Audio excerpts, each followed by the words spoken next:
శ్రీపాద శ్రీవల్లభ లీలా వైభవం అధ్యాయం 8 రెండవ పార్ట్. శ్రీపాద శ్రీవల్లభ స్వామి వారు ఒకంతసేపు ధ్యానముద్రలో సర్వేశ్వరుని భ్రమరాంబమాతను ప్రార్థించి కన్నులు తెరిచి అందరిపైనను ప్రేమాస్పద దృష్టిని సారించుచు ఇట్లు ప్రారంభించిరి. మహాత్ములారా, తాపసులారా, మీ మనోభావములు మాకు అవగతమైనవి. మీరందరూ మీ సాధనా మార్గంలో నిష్ణాతులే. మీ అనుభవముల ననుసరించి వ్యక్తీకరించు మీ భావములు మీకు సత్యములుగా గోచరించుట సహజమే. ఇది మాయ యొక్క విలాసము. సత్య వస్తువు అనబడు పరబ్రహ్మతత్వమునకు మార్పు లేదు. ఏకమై, సమరసమై, నిత్యమై, అఖండమై, అద్వితీయమై, అచింత్యమై, స్వప్రకాశమై, అనూహ్యమై, ఆద్యంతరహితమై, అచలమై, సమస్తమందును వ్యాప్తమై ఉన్నది. స్వయం కృషితోనూ తీవ్ర సాధనతోనూ దృఢ సంకల్పంతోనూ మాత్రమే దీని ఉనికిని తెలియనగును. అది సాక్షాత్కారము. అప్పటిదనుక సంశయములు ఉద్భవించుచునే ఉండును. శరీరధారులందరికీ ఈ సమస్య ఏర్పడుట సహజము. త్రిగుణముల సమిష్టి రూపమే మానవ దేహములు. ఆయా గుణములు సమతుల్యముగా నుండక ఒకదానిని ఒకటి మించుటకై ప్రయత్నించును. ఏ గుణము యొక్క ఆధిక్యత ప్రకాశించుచుండునో వ్యక్తి ఆ గుణము యొక్క ప్రభావం చేత ప్రవర్తించుచుండును. దేహంతో తదాత్మ భావనను దేహాత్మ భావన యుందురు. పరమాత్మతో తదాత్మ్యమును సాధన ద్వారా అనుభవించుచుండు వారికి క్రమంగా దేహాత్మ భావము తొలగిపోవును. అనగా నేను దేహమును కాను, పరమాత్మ యొక్క అంశమును. ఆ తత్వమును అవగాహన చేసుకొనుట కొరకు ఈ దేహమును పరికరము యొక్క అవసరం ఉన్నది. ఆ తత్వమును అవగాహన చేసుకొనుట కొరకు ఈ దేహమును పరికరం యొక్క అవసరం ఉన్నది. దీనిని ఉపయోగించుకొని ఈ జనన మరణ వలయము నుండి విడివడవలయునను తీవ్రమైన ఆకాంక్ష యొక్క మరి యొక్క పేరే ముముక్షత్వము అనబడుతుంది. మీరందరూ మోక్షాపేక్ష కలిగిన వారే కావున అందరికీ కావలసినది ఒకే ఫలితము. అది ఆత్మ సాక్షాత్కారం అని బోధించగా సభలోని ముముక్షువులేగాక అనేక మంది భక్తులు యాత్రికులు కూడా సంభ్రమాశ్చర్యములలో మునిగి కొంతసేపు చిత్తరువుల వలె ఉండిరి. శ్రీ స్వామి వారి ప్రవచనం సాగినంతసేపున్నో వారి హృదయాలకు చల్లని అమృతపు జల్లుల వలె సోకి ఆషాఢ మాసపు తొలకరి జల్లులకు బీడుభూమి పులకించిన విధంగా పులకరింత కలిగి వింటున్నంతసేపు వారికి శరీర భావన తెలియనే లేదు. శ్రీపాద స్వామి వారు చివరకు శాంతి మంత్రములు పలుకుచుండగా అందరూ శృతి కలిపిరి. అందరూ జయజయనాదములు చేయగా శ్రీ స్వామి వారు వారందరితో ఇట్లనిరి: ఆర్యులారా, ఈ విధంగా ఈ సత్సంగంలో విషయములను శ్రవణ మనన నిధి ధ్యాసములతో అందరూ గ్రహించండి. మేము స్వేచ్ఛా విహారులం కావున నిత్యం మేమున్నను లేకున్నను తమలో ఎవరో ఒకరు ఈ సత్సంగంను నిర్వహించుకొనుడని సూచన చేసిరి. సాధకులందరూ ఈ విషయమునకు ఒడంబడి ఇట్లనిరి: స్వామి తమ మృదుమధుర గంభీర విషయ వివరణములు మాకు ఎంతో ఉపకరించినవి. తమ అనుగ్రహంతో ఈ జ్ఞానామృతమును గ్రోలుచున్నామనిరి. తదుపరి ఒకనాడు శ్రీ స్వామివారు స్థూల సూక్ష్మ కారణ మహాకారణ తత్వ ప్రకాశములను ప్రవచించగా వారి జ్ఞానము విజ్ఞానమయముగా మారుటను వారు గ్రహించుకొనుచుండిరి. సింగన్న దొరయను బిల్లుడు అక్కడ ఉండే స్వాములు కొందరికి క్షేత్రానికి వచ్చిపోయే భక్తులకు అడవిలో దొరికే దుంపలు, ఫలములు, పూలు, అనేక రకాల ఆకులు, కొన్ని తీగలు, వనమూలికలు, వేరులు, పుట్టతేనె వంటి అమూల్య వస్తువులు సేకరించుకొని వచ్చి ఎవరికి కావలసినవి వారికి ఇస్తుంటాడు. కొన్ని విక్రయిస్తాడు. అడవి కట్టెలు తెచ్చి యజ్ఞ సమిధలు సమకూర్చుతాడు. శ్రీ స్వామివారు వచ్చింది మొదలు వారి రూపం చూచి ఆయన దివ్య పురుషుడని గ్రహించుకొన్నాడు. ఇది అతని యొక్క పూర్వపుణ్య వశమున కలిగిన అదృష్టంగా భావిస్తూ నిత్యం శ్రీ స్వామి సన్నిధిలో కొంచెం సేపైనా గడపనిదే పోయేవాడు కాదు. ఇలా ఉండగా కొన్ని రోజుల తర్వాత ఒక రోజున కందమూలములు సమర్పించి చేతులు కట్టుకొని నిలబడి ఉన్నాడు. శ్రీ స్వామివారు ప్రేమమూర్తులే అయినా అడిగేటందుకు సంకోచంగా ఉంది.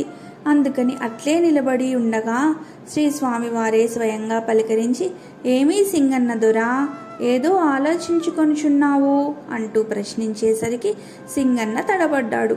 శ్రీ స్వామివారు, చెప్పు, భయం దేనికి, నీకేమి కావాలో అడుగు, అపారమైన సేవలు అందరికీ అందిస్తున్నావు, ఆ మల్లికార్జున స్వామి దయ వలన నీకేమీ కొరత ఉండదు అన్నారు. సింగన్న దొర శ్రీ స్వామి పాదాలు పట్టుకొని, స్వామి, తమరికి తెలియనిదేముంది, నాకు 6 సంతానం, అందులో 4 కుమారులు. స్వామి, 4వ కుమారునికి చూపు లేదు, 2 కుమార్తెలు, అందులో చిన్న కుమార్తెకు మాటలు రావు. ఆ గ్రుడ్డి మూగ పిల్లల భవిష్యత్తును ఊహించినప్పుడల్లా నా గుండె బ్రద్దలవుతుంది. స్వామి, తెల్లవారితే అడవి జంతువుల మధ్య తిరుగుచూ పొట్ట పోసుకునేవారం కదా.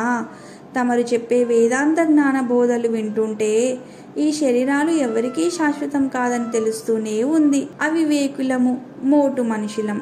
స్వామి, తమరు చూపే ప్రేమ, తమరు బోధించే అహింస అనే విషయాలు మా జీవితాలకు చాలా దూరం. నేను ఇంటికి పోయి తమరు చెప్పిన విషయాల గురించే ఆలోచన చేస్తూ ఉంటాను. నా భార్య ఇదేమిటని అడిగింది స్వామి. నా భార్యతో తమరు చాలా గొప్ప మహిమ గలవారని, ప్రేమ కలిగిన వారని చెప్పాను స్వామి. అప్పుడు ఆమె నాతో ఇలా జగడమాడింది, ఆడవాళ్ళైన మేము సాధు సన్యాసుల వద్దకు చేరలేము గదా, అంత గొప్ప స్వామిని మరి నేను, పిల్లలు చూడవద్దా, నీవే చూచుకుంటూ గడిపేస్తావా అంది స్వామి. స్వామి, తమరు గనక దయ చూస్తే మీరెప్పుడంటే అప్పుడే నా గుడిసెకు తీసుకుపోతాను. నా భార్య కూడా ఒక్కసారి తమని దర్శించుకున్నదంటే ఇక నన్ను ఆటంక పెట్టదు స్వామి. ఎన్నాళ్ళైనా నీ సేవ చేసుకొనిస్తోంది. నా ప్రార్థన ఆలకించండి స్వామి. అక్కడైనా పండ్లు, తేనె, దుంపలు అవే తిందురు గాని అని బ్రతిమాలుచూ చేతులు కట్టుకొని చెప్పుచున్నంతసేపు శ్రీపాదస్వామి చిరునవ్వులు చిందిస్తూ విన్నారు. శ్రీపాదస్వామి వారికి అతనిపై దయ కలిగింది. వెంటనే శ్రీ స్వామి వారు బ్రహ్మచారి నిర్మలానందతో ఇలాగన్నారు, బ్రహ్మచారి, సింగన్న ఇంతగా కోరుచుంటే నాకు వారింటికి వెళ్ళాలనిపిస్తుంది, మరి నీవేమంటావు అని ప్రశ్నించగానే ఆయన, స్వామి, తమరు ఏది నిర్ణయిస్తే మాకదే శిరోధార్యం, వేరు అభిప్రాయమేమీ లేదు అన్నారు. అనగానే శ్రీపాదస్వామి లేచి, పోదాం పదా సింగన్న అనగానే బ్రహ్మచారి వారిని అనుసరించాడు. ముందు సింగన్న, తర్వాత శ్రీస్వామి, ఆ వెనుక బ్రహ్మచారి విసవిసా నడవడం ప్రారంభించారు. ఇంట్లో ముందుగా చెప్పకుండా హఠాత్తుగా శ్రీ స్వామిని తమ ఇంటికి ఆహ్వానించేశాడు. పరుగులాంటి నడకతో ముగ్గురు సింగన్న గుడిసెకు చేరుకున్నారు. సింగన్న భార్యను, ఓ లచ్చి, ఏడున్నాయే, రాయే అంటూ అడవి ప్రతిధ్వనించేలాగునా కూత పెట్టాడు. ఓ ఒత్తున్నా అంటూ భార్య, పిల్లలందరూ బిలబిల వచ్చేశారు. ఈ లోపల శ్రీ స్వామివారిని కూర్చోమనాలంటే ఒక్కటే కర్రల మంచం ఉంది వాళ్ళింట్లో. అదే వాల్చి, స్వామి దయచేయండి, కూర్చోండి స్వామి అనగా శ్రీ స్వామి ప్రసన్నులై వచ్చి కూర్చున్నారు. ఇంతలో సింగన్న ఒక ఈతాకుల చాపను క్రింద పరిచి బ్రహ్మచారిని కూర్చుండ చేశాడు. అతని భార్య సరాసరి దొడ్డివాకిలలో నుండి వచ్చింది. సింగన్న భార్యతో, లచ్చి, ఈ స్వామి వారే శ్రీపాదులంటారు, వారి సిరిపాదం మన ఇంట్లో పెట్టారు, ఇక చూడు మన అదృష్టం ఎట్లా మారిపోతుందో అంటూ ఉన్నాడు. అంతలో ఆమె వచ్చింది. స్వామి, మమ్మల్ని దయతో చూడండి, అడవి జాతి మనుషులం, మాకే మర్యాదలు తెలియవు అంటూ మోకాళ్లపై వంగి నమస్కారం చేసింది. శ్రీ స్వామి దరహాసంతో వారిపై తమ అమృత దృష్టిని కురిపిస్తున్నారు. ఇంతలో బ్రహ్మచారి నిర్మలానంద సింగన్నతో, శ్రీ స్వామి వారికి పాదాలు కడిగి పూజించండి అని చెప్పగా లక్ష్మి పోయి ముంతతో నీళ్లు తెచ్చింది. కొన్ని అడవి పూలు తెచ్చారు పిల్లలు. అన్నీ పెద్ద పెద్ద ఆకులలో పెట్టుకుని సింగన్న బ్రహ్మచారితో, అయ్యా, నీవే పూజ ఎట్లా చేయాలో మాతో చేయించమనగా ఆయన ముందుగా శ్రీ స్వామి వారి పాదాలు కడిగించారు. ఆ కడిగిన నీటిని ప్రక్కకు తీసి పువ్వులతో పూజ చేయించారు. నైవేద్యంగా తేనెలో వేసిన నేరేడు పండ్లు, జామ పండ్లు, కొన్ని దుంపలు పచ్చివి తెచ్చి అన్ని ఆకులలో పెట్టించారు. తర్వాత అందరినీ వచ్చి నమస్కారం చేసుకోమనగా వరుసగా అందరూ నమస్కరించారు. అట్లు నమస్కరించేటప్పుడు తన 4వ కుమారుడు అంధుడని చూపినాడు సింగన్న.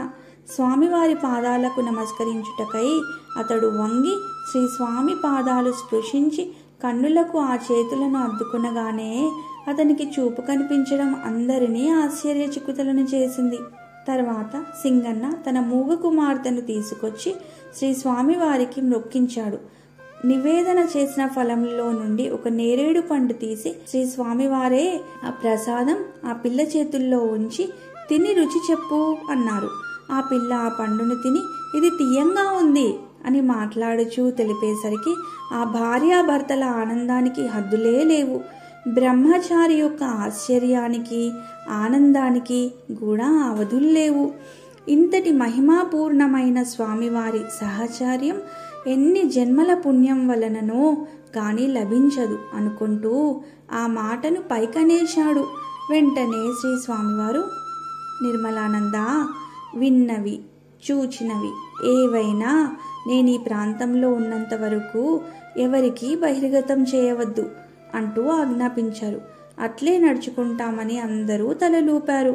తర్వాత శ్రీపాదస్వామి వారికి తేనెలో మాగిన నేరేడు పండ్లు, మరికొంత తేనె, జామ పండ్లు అన్నీ ఫలహారంగా సమర్పిస్తే వారు వాటిని అతి సూక్ష్మంగా స్వీకరించి మిగిలినవి అక్కడున్న వారికే పంచమన్నారు. ఆ పైన శ్రీ స్వామివారు ఇంకా తిరిగి మఠానికి పోవ సంకల్పించగా మరల సింగన్న దొర నమస్కారం చేసుకుని, స్వామి, ఈ జన్మకిది చాలు, నాకింక జన్మలే లేకుండా చెయ్యి, నీవు తలుచుకుంటే ఏదైనా జరుగుతుంది.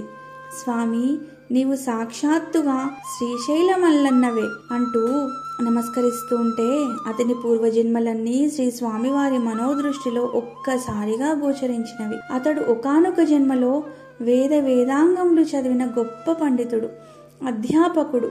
ఆ సమయంలో తాను కాశీలో చదివిన వాడినని చాలా అహంకారంతో ఉండేవాడు. అతని పేరు కాశీ విశ్వనాథ పండితుడు. అందరితో పొగిడించుకునేవాడు. తన వద్ద విద్యాభ్యాసం చేసేవారు తనకన్నా విద్యలో మించకూడదనే దురాభిప్రాయం ఉండేది.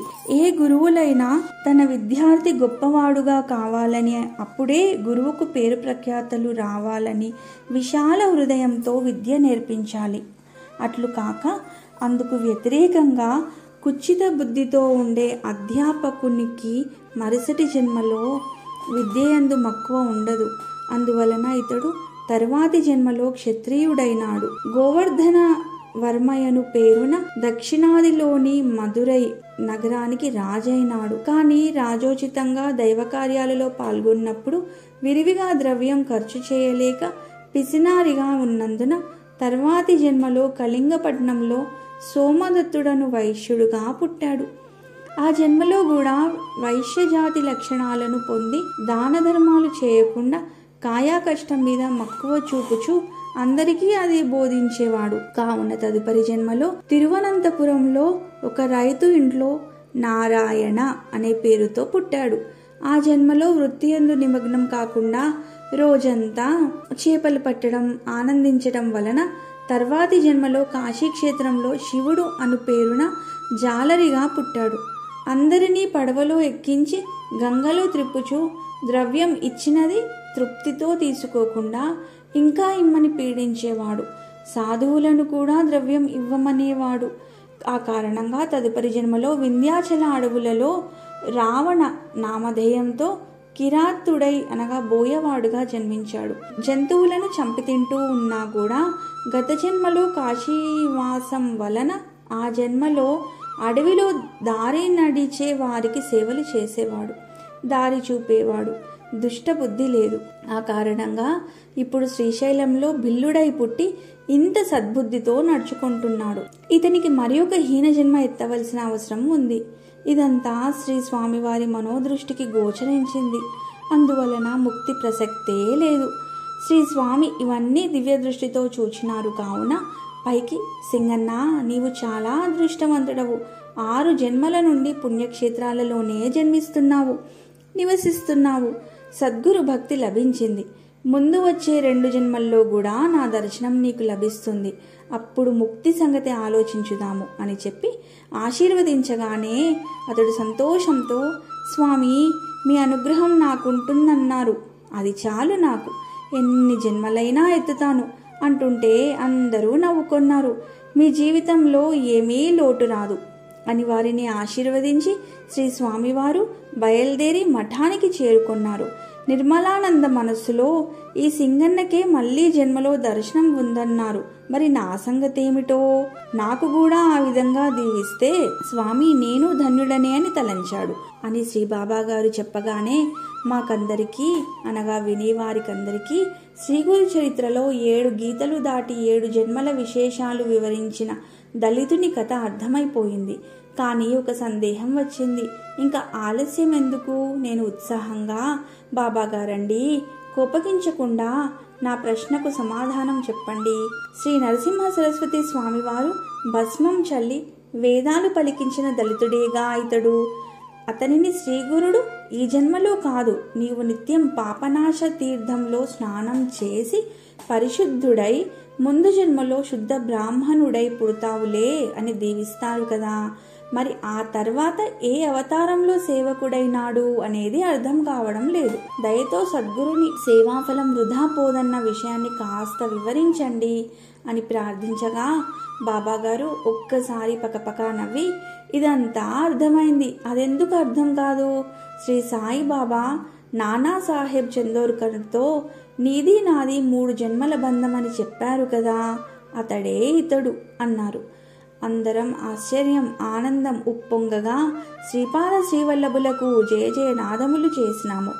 శ్రీపాదుల లీలలు అమోఘం, అపారం.